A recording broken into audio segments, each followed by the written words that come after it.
ওই দুইটা চাইরে তিনটা করে দে। ভাই চা দুইটা হাউসফুল দেন।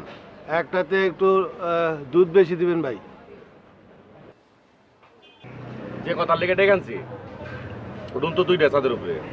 আমার রুমে সিট একটা খালি, আর পাশের রুমে তো সিট একটাই, ফারুক থাকে। আপনারা আমার রুমে থাকবেন, কিন্তু ফারুকের রুমে ভুলেও যাওয়া যাবো না। ক্যাটের উত্তর নাই, যাওয়া যাবো না, বাদ যাওয়া যাবো না।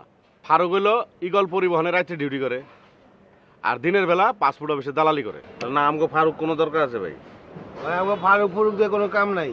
এই কথাই নেই, ওই রুমে ভুলেও যাওয়া যাবো না, ওই রুমের কোনো জিনিস টিনিস ধরন যাবো না। এই কথাটা সবসময় মাথা রাখতে হবে। আসসালামু আলাইকুম ভাই। ওয়ালাইকুম সালাম। আসসালামু ওয়ালাইকুম সালাম। ভাই ওই আমরা এই দুজন ঢাকায় নতুন আইছি, আমাকে একটু ডর ডর করে। আমরা কোনো কিছু চিনি না ভাই। কই থেকে আইছো? উলু খোলা। উলু খোলা? উলু খোলা কোন গ্রাম? কেতুন কেতুন ভাই। কেটুন? হ্যাঁ কেতন। কেটুনে তো তোমাকে দেখি নাই কোনোদিন। আপনি কেতন থাকেন? আপনারও তো আমরা কখনো দিই নাই। কেটুন আমার বাড়ি না, আমার বাড়ি নাগরে। ভাই আপনি কি করেন? আমি থানার রাইটার। রাইটার কি রে?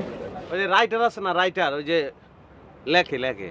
ও দেখছিস তুই, নাগরের লোক সব শিক্ষিত হয়ে গেছে গা, আর আমরা কেতুনের সব চোর বাটপার বানাইছি। হ্যাঁ ভাই, আমাকে গ্রামে খালি আমরা এই লেগে গ্রাম থেকে চলে আইছি। আমরা ভালো মানুষ হতে চাই, চুরি মুড়ি এগুলো ভালো লাগে না আমাকে, না ভাই?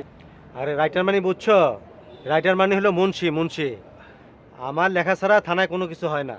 মুন্সি তো দাদা বুঝি, এটা তো বিরাট কাম। দাদা এই যে আমাকে যে মাঝে মাঝে ডরমর করে, আপনার কাছে যদি আসি তাহলে। কোনো দরকার লাগলে তুমি থানায় আইসো, আমার কাছে আইসো। থানায় না আসতে পারলে ওই চাচার কাছে আসবা, আমি সবসময় এখানে আসি। চাচারে সব কিছু বললে সে ব্যবস্থা করে দিব। দাদা আপনার নামটা কি? কামরুল। কামরুল ভাই? হ্যাঁ হ্যাঁ। কামরুল ভাই মনে রাখিস। হ্যাঁ মনে থাকবো, কামরুল।